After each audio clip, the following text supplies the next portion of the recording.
The Runaway King, Chapter 23. As we rode farther into Tarblade Bay, our reception was as frosty as I'd expected. Pirates dressed mostly in black peered around the corners of huts or from beneath their low-brimmed hats. A few of them withdrew whatever weapons they carried and slunk toward Eric, Fink, and me. A quick glance at my companions told me they felt just as anxious as I did. There were far too many ways for this moment to go wrong. Eric held out his sword, blade down, then signaled for me to do the same. Fink had snagged the sword I'd refused, but it looked large for him, and he struggled to manage it with only one hand. The expression on the pirates' faces ranged from unfriendly to murderous, with more of them in the latter category than I would have liked. They looked rougher than most men I'd ever encountered, and were more sordid than any description I'd read about them. I wondered if Devlin was amongst them and how I'd respond when we met. I could hardly think his name without a surge of anger inside me. As the pirates got closer, one of them recognized Eric. Perhaps this man had been stretched too often as a child, because everything about him seemed long. His height, his face, his nose, his cobalt eyes were too close together, but at least they had escaped the stretching, and his thin, dark hair fell like twine and came almost to his shoulders. When he saw us, his face widened into a grin. "Eric, my friend, how long has it been?" "Too long, Agor, too long." Eric replaced his sword, then dismounted. Gesturing, he said, "This is Fink, an errand boy of mine." I noticed Fink blink at that. "And this is a new member of my family, Sage."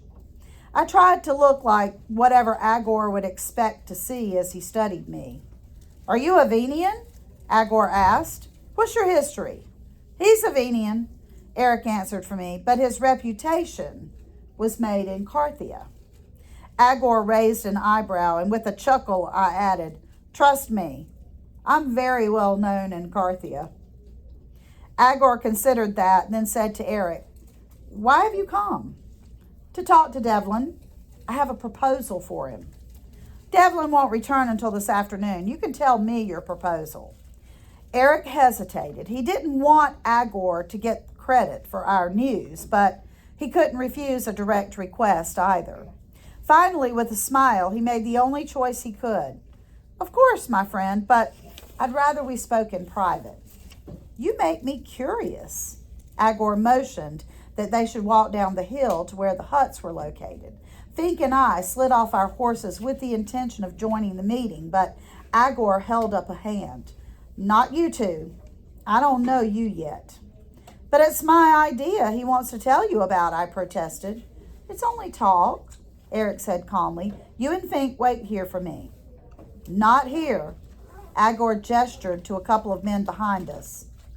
"Lock them up." I went for my knife, but Eric got to me quickly and put a steadying hand on my arm. "It's just until I talk to them. Let them have your weapons." "If we decide you're all right, you'll get these back," Agor said as I reluctantly handed my knife and sword to the men. "What if you decide I'm not?" Agor grinned, revealing gaps between several of his teeth. "Then you won't need these weapons where you're going." "Come this way," a black-haired pirate said, using my own sword to guide Fink and me deeper into Tarblade.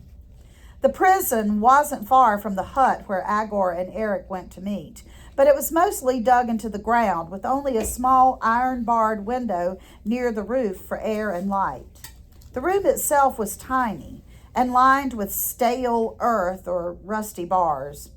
Beyond that, a chair had been placed where the black-haired pirate was to be our vigil. "How long do you think we'll be in here?" Fink asked. "Don't know." I pulled at the bars blocking the window, but they were firm. "Pull all you want. You wouldn't be the first to try escaping." The man stood as if someone had caught his attention and went up the steps. I couldn't hear the conversation at first until he said something about us being fine as we were. Then a female voice said, Agor wants them treated like guests. I've got some water here to refresh them.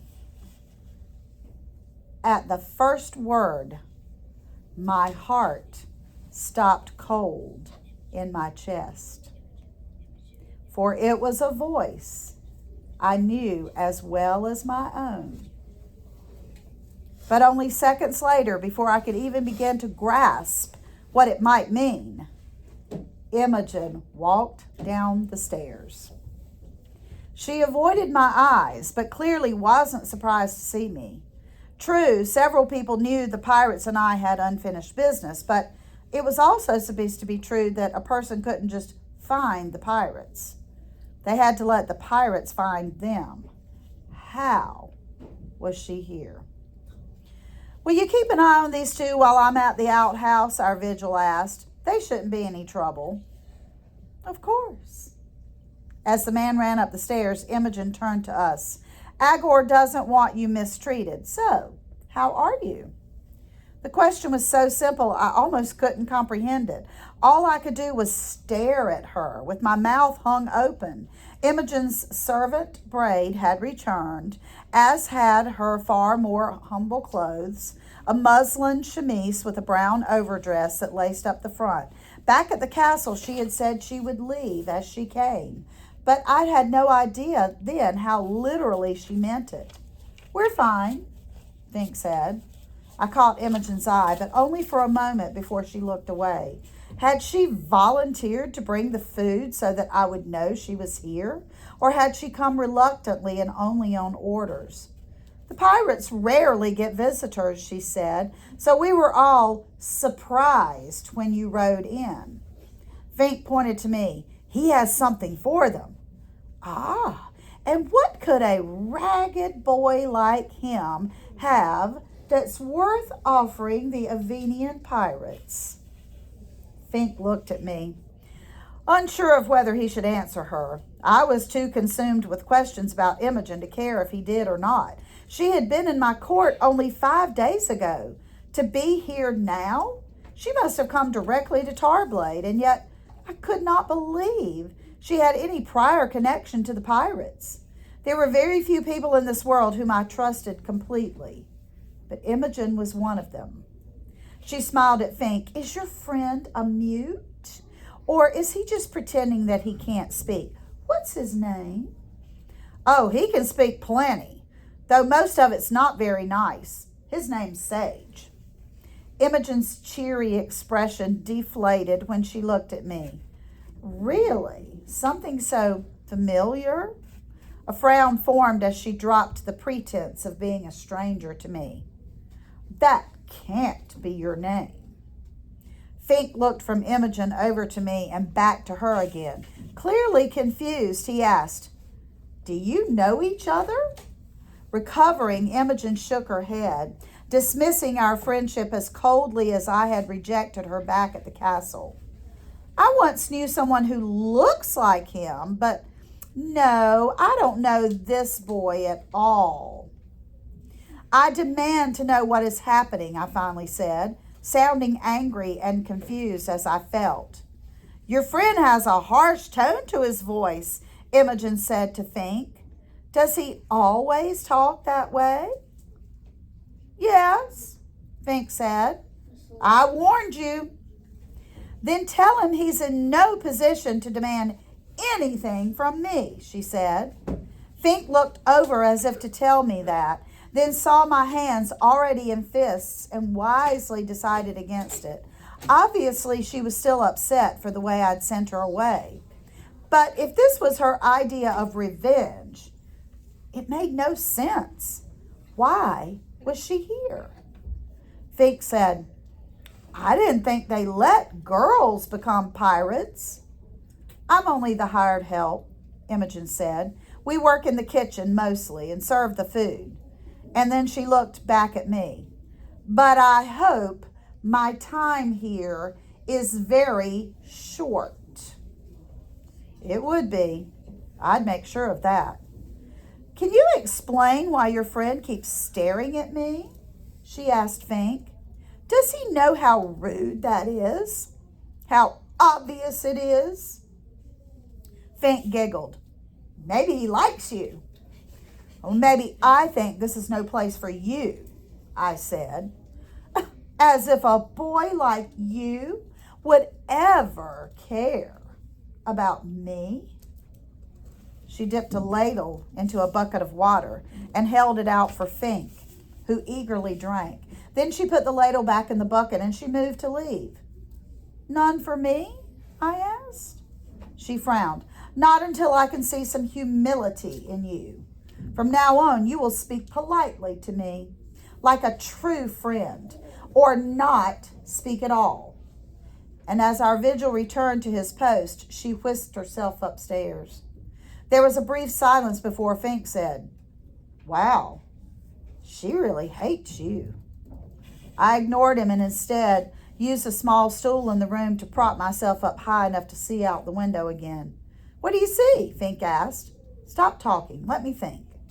This is why people don't like you, Fink said. You're lucky I am more patient.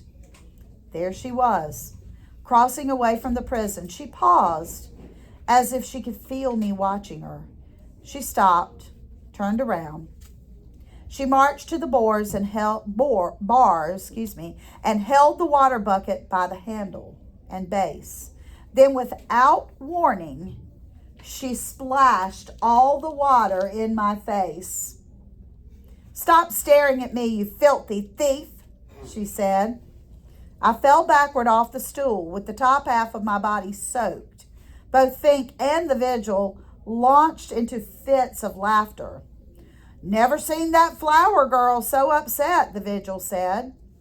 I wiped my hair off my face. Flower girl?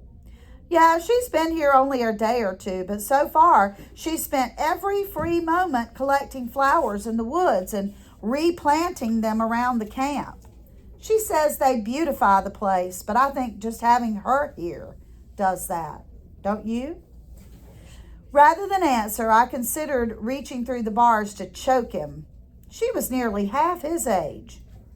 Devlin wouldn't let her plant them at first, but then he decided, why not? I knew why not, because she had no business being here. That's the most I've heard her say yet, the vigil continued. Something about you must really offend her. Yep, she definitely hates you, Fink agreed. I shook my head to get rid of the dripping water, but a small flash of metal nearby caught my attention. Imogen hadn't only thrown water at me. She had hidden something in the bucket. A hairpin. I palmed it and let it fall into my boot. It probably wouldn't be too much longer before the pirates released me, but if they didn't, Imogen had just given me a way through the locked doors. Maybe she didn't hate me so much after all.